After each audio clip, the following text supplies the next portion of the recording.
Website, theanswertampa.com on 100.3 FM, W229DJ Dunedin, by downloading the Answer Tampa app or on TuneIn or Odyssey. Dr. Bill for Bay Area Medical, located at 6399 38th Avenue North in St. Pete, 727-384-6411, 727-384-6411. Full-service clinic with x-ray, heart imaging, ultrasound, stress testing, and minor surgery. We provide quality health care in a warm and friendly atmosphere. We are multilingual, well-trained, and certified. Most American insurance and new patients accepted. Bay Area Medical, home of Can Care, 727-384-6411, 727-384-6411. Dr. Bill here. With social distancing and sheltering in place, telemedicine is here. Bay Area Medical, home of Can Care Clinic, offers telemedicine for new and established patients. You can see me without an in-office visit. Schedule an appointment at 727-384-6411, 727-384-6411.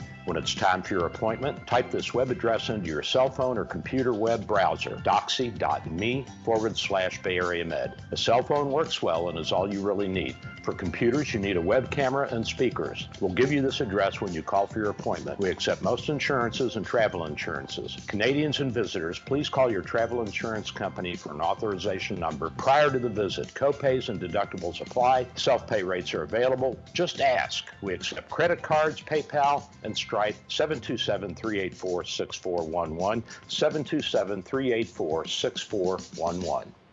Dr. Bill here. My friends at St. Pete MRI and Sleep Diagnostics are your best choice for state-of-the-art MRI, CT, and sleep studies. Quality unsurpassed. 25 years experience makes St. Pete MRI my go-to imaging center. Self-pay rates are competitive and out-of-pocket cost a fraction of a hospital. Conveniently accessible from both sides of the bay at 750 94th Avenue North, St. Pete, near the Gandhi. 727-577-2220, 727-577-2220.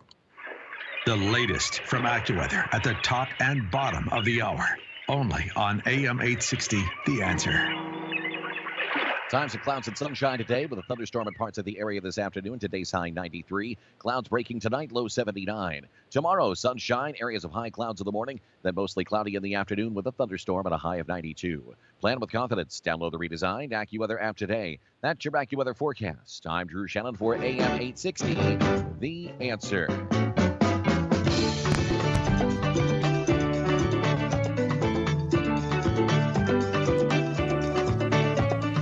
And I'm back. This is Dr. Bill. Got Ken by my side. What are you up to, Ken?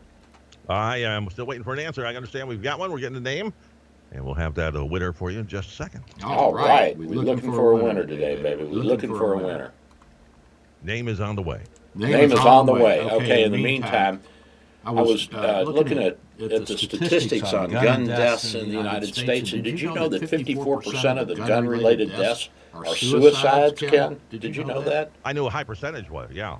I mean, that's pretty incredible. We're so far this year, we're about on track for our usual. I think we've had about 3,000 murders nationwide, 3,500.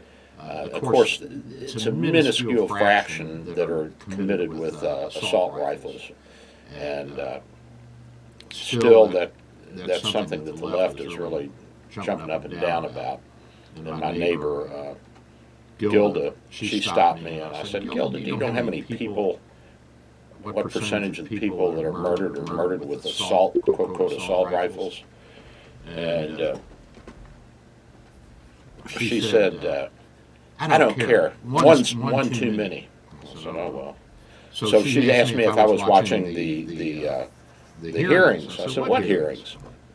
She said the insurrection. I'm like, what insurrection? Well, I didn't know there was an insurrection. Did you hear about this, Ken? Was it an armed insurrection or what?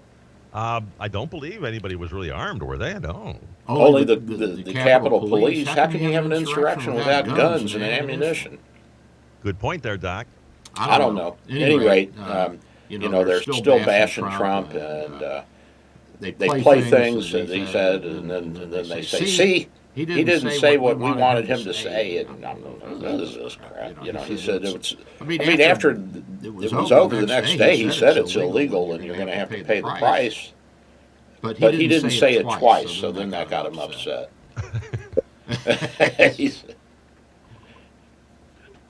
Well, that was the final one of those things. Those hearings are done there. Yeah. It's really a pain in the butt to listen to all this, and I still laugh. It was kind of sad. They had so little information. They were showing outtakes.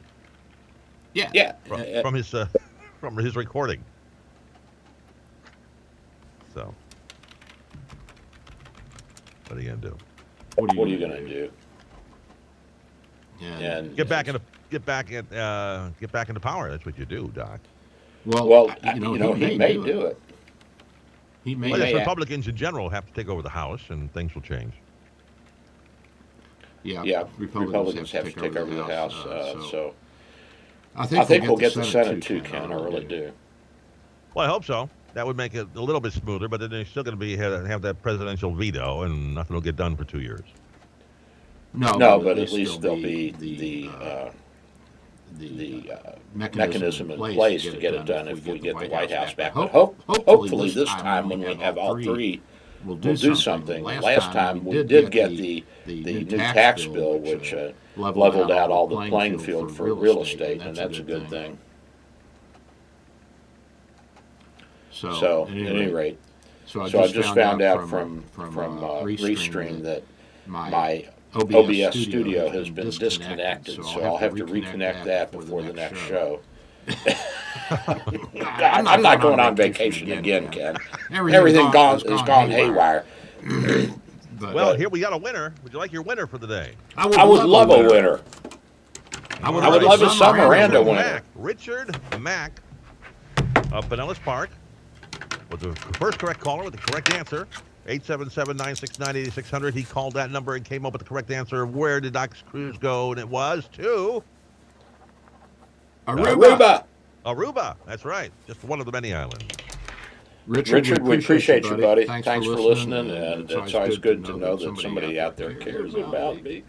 And Richard, you'll be getting 2 Dr. Bill, your Radio MD coffee mugs in the mail when the doc gets around to it. So, Ken, do you think they listen just for the mugs? No, not at all.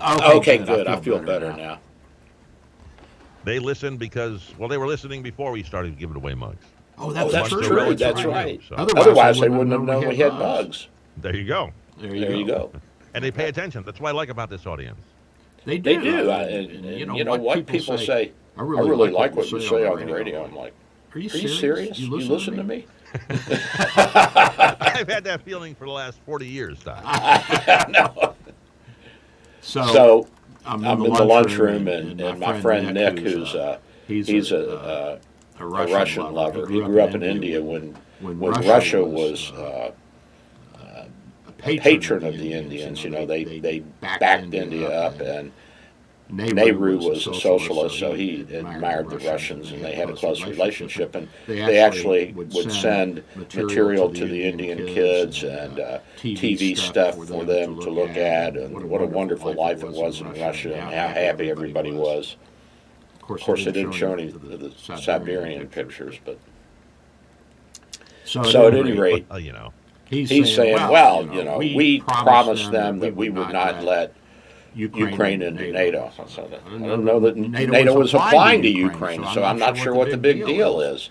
And he's saying, the United States has made and said this and that, and I'm like, dude, if it's not ratified by the Senate, it's not a treaty, it's not going to happen. The president doesn't make treaties. He may negotiate them, but ultimately it's up to the Senate to say whether or not they'll let a treaty through. And every president from Bush forward, Bush 1, has said the same thing, that we cannot promise the Russians that the former Soviet Union states, the SSRs, would not come into NATO. We can't do that. We don't have that power.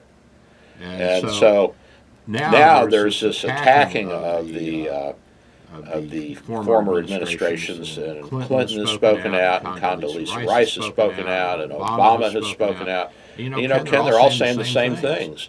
That they did everything possible to help Putin out and to pull Putin and the Soviet Union into the world arena, and keep them as a legitimate partner in business and in politics. But here's the thing, Ken.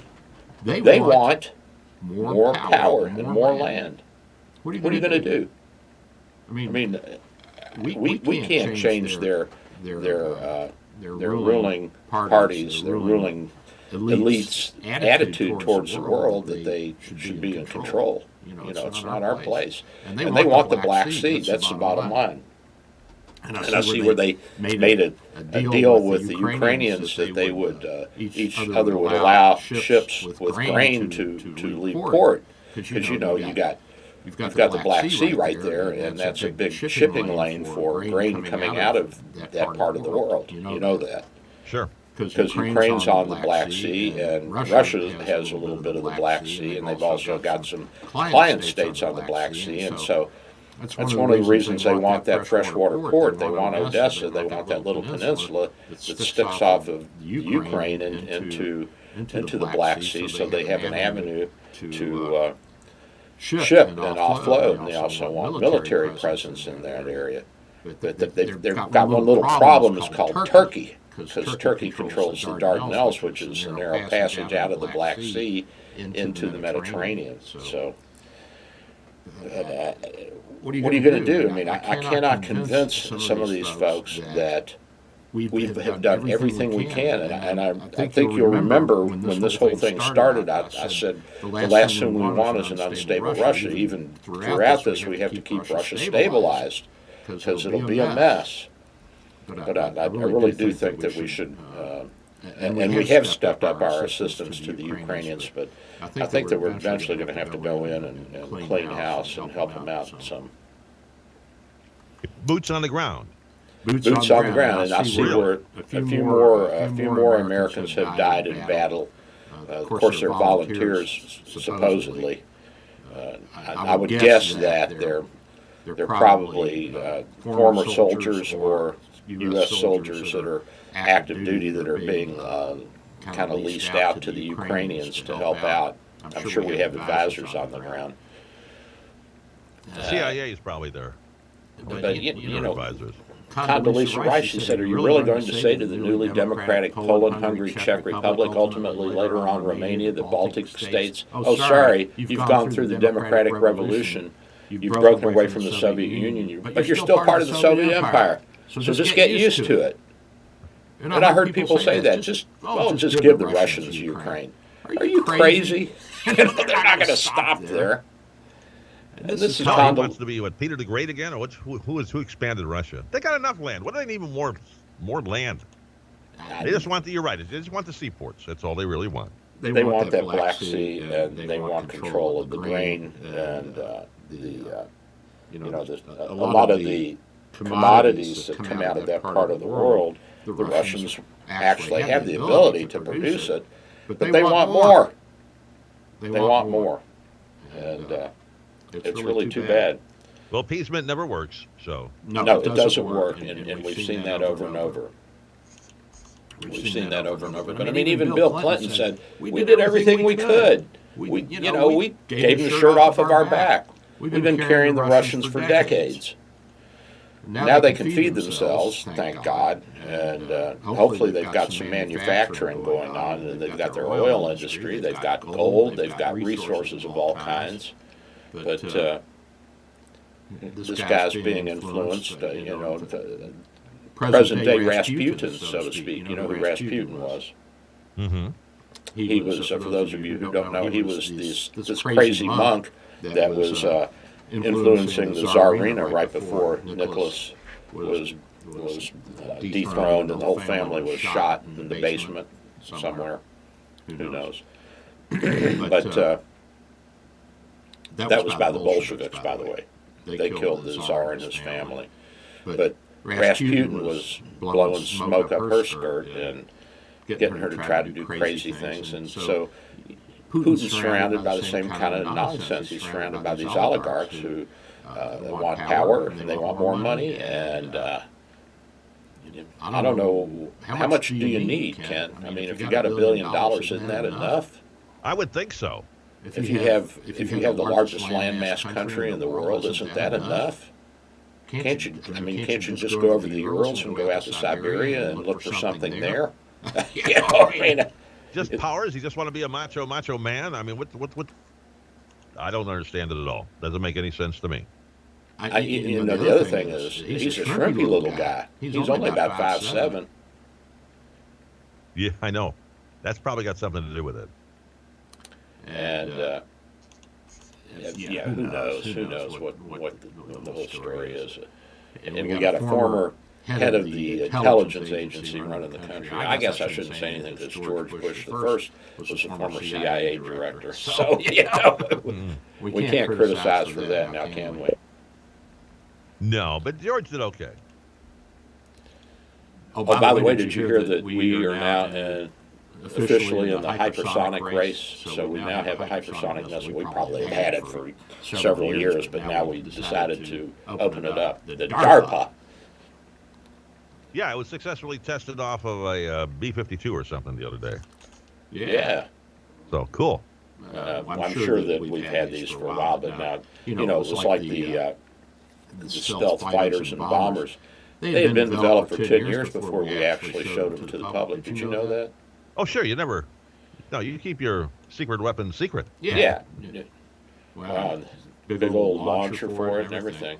So at any rate, now the Chinese are threatening Taiwan and making sounds in Japan, and Japan's rearming, and South Koreans are trying to stay friendly with everybody, but draw closer to us again with their new president. What a mess. And have you seen this atoll, this little Fiery Cross Reef in the South China Sea that the Chinese they built an air base on the damn thing? It was just a little spit of sand, and they have built it up. They pumped in more sand and put in pilings. They've got a whole damn airport there, Ken. Really? I mean, they've got storage tanks and silos and buildings, and they've got a little port, and they've got container cargoes. I'm counting about 20 or 30 container cargoes at one end of the island. I mean, what's going on here? So when do they do something violent? Well, you know, Biden's not going to. He's going to try to get client states to take care of it. But I think that we really will have to step in at some point. We can't let these people overrun the world. I mean, our whole mission in foreign policy is to make the world safe for American-style democracy, or any democracy, but we prefer American-style. But we'll take parliamentary rule. At least there's some vote and some input, although if you go to Canada, you wouldn't think so. Oh, my God. I mean, they think they're free. They can't even. Well, at any rate, they've got some real problems, and you know, their conservatives are our liberals. But that's life. I mean, they locked those poor Canadians down, and they wouldn't let them leave home. Oh, it's much more severe than what was going on here. Yeah. Oh, yeah, for 2 years. I mean, it was like Los Angeles. But that's what the Canadians voted in, so watch what you vote for, folks. Watch what you vote for. It does matter, your vote. So they've got their advanced HQ-9B air defense system on Fiery Cross Reef, Subi Reef, Mischief Reef in the South China Sea, and I guess like the Russians want the Black Sea, the Chinese want the South China Sea. Wait a minute. These are international shipping lanes. We can't let these folks take over. And I mean, before you know it, they'll be charging us tariffs to go through and impact fees, and then when they're mad at us, they won't let us go through. So, you know, more than half of the world's shipping goes through these two shipping lanes, through the Black Sea and through the South China Sea. So we're going to have to do something, Ken. We can't just sit by. And I don't think we are sitting by. I think we're actually making some headway. So, well, we keep our ships going through there.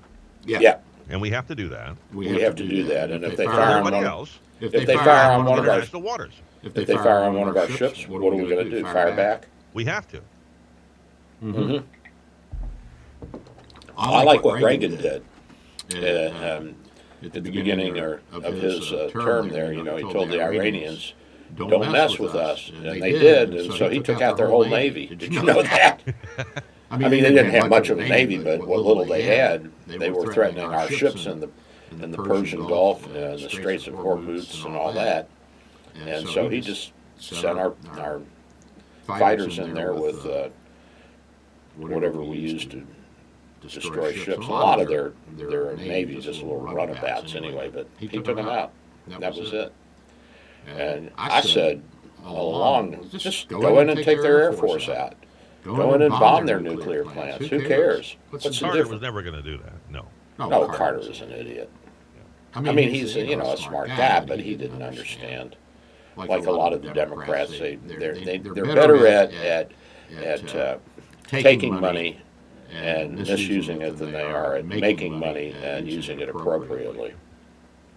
And I told you, FDR, when he contracted with, I think he ended up with GM, but he went to Ford and GM at the beginning stages of World War II and said, I need somebody to make my B-24s.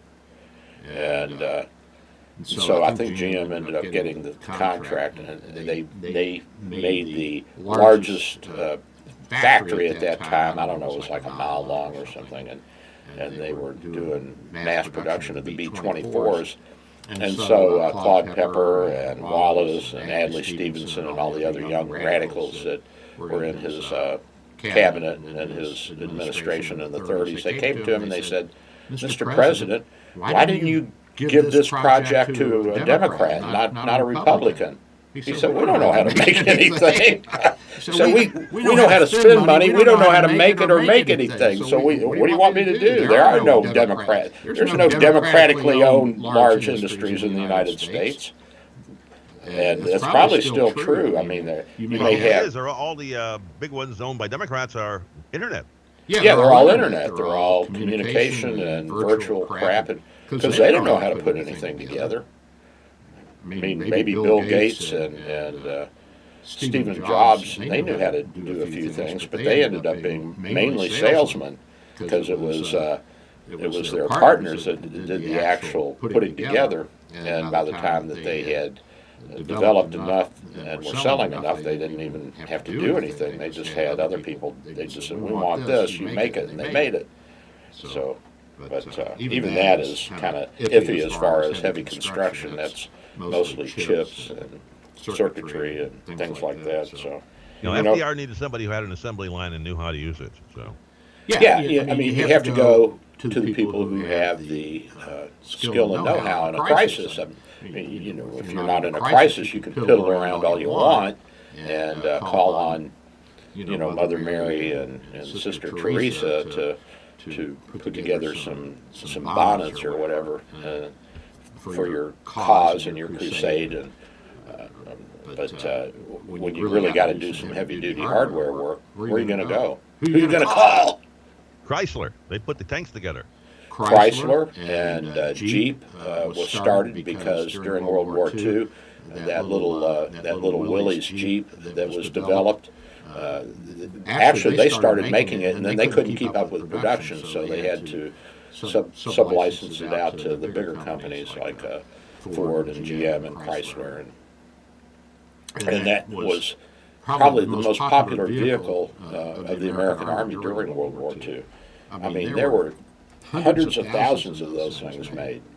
Unbelievable. And they were still running around when I was a kid. I don't know if you remember them as a kid, but...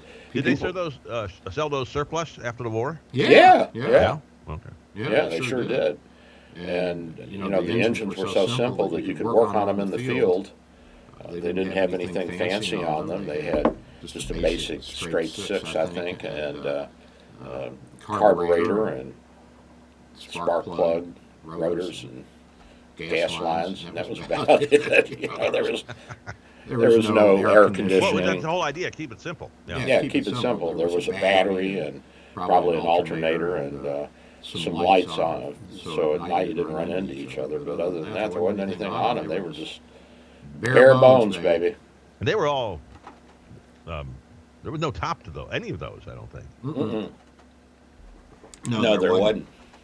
And if there was, it was probably an afterthought. And belonged to a general. Yeah. Yeah, and but the kids that were fighting the war, and young guys, 18, 22-year-olds, they just had a ball with those things. They could run all over the place, and if they got stuck in the mud, they weren't that heavy. 3 or 4 guys could get out and push it out. 2 minutes. But that was another era, Ken. Who knows what's going to happen? Who knows? It was another America. It was another America, not the one I was born into now. Or it was a different one that I was born into then. Let me put it like that.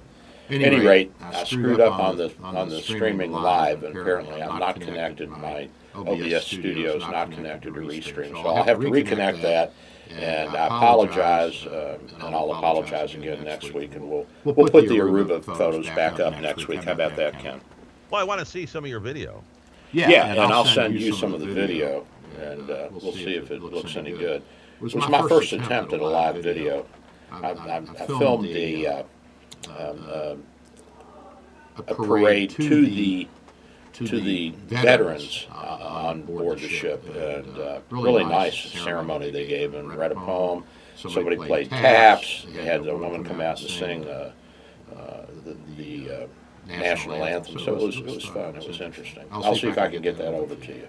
You got about 45 seconds now. All right, but we're about out of time, and you remember I'm Dr. Bill. I'm at 727-384-6411, 727-384-6411.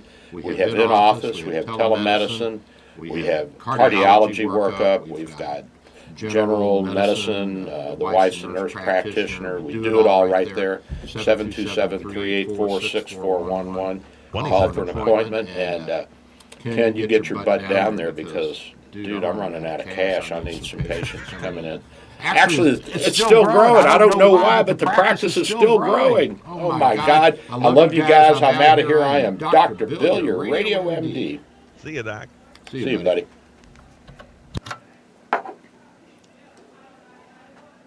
Thank you for listening to Dr. Bill, your Radio MD. Join Dr. Bill every Sunday morning at 9 for more insight, information, provocation, and fun. Dr. Bill Handelman practices in St. Petersburg, Florida at Bay Area Medical Can Care Clinic, 6399 38th Avenue North. For your convenience, telemedicine appointments are available. Call his office today at 727-384-6411. That's 727-384-6411. Or visit his website at cancareclinic.com.